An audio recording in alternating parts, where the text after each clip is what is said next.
Bancada oposição e o Parlamento Nacional preocupa a oposição Comissário FON, Comissão Anticorrupção CAC, Nebeto Lawrence e continua mamu.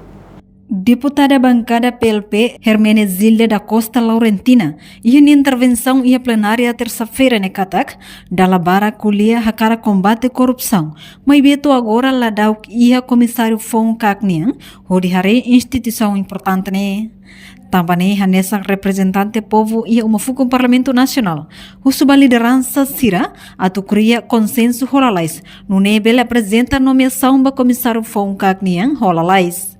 Agora, lá ia no com los né, tanta cidade e a liderança cá. Ita colia com a ba, atu combate corrupção, banhira lá ia a liderança ida, atu hare instituição importante né, o insa. Quase tempo na rocona, mas bem no né relade. Fosse o governo, halo consenso político, onde apresenta a nomeação comissão cá e a tempo desse. É uma intervenção. Enquanto vice-ministro assunto parlamentar, Aderito Hugo Hatang, governo nomeia ona candidato ba comissário Kakniang e a tempo badak.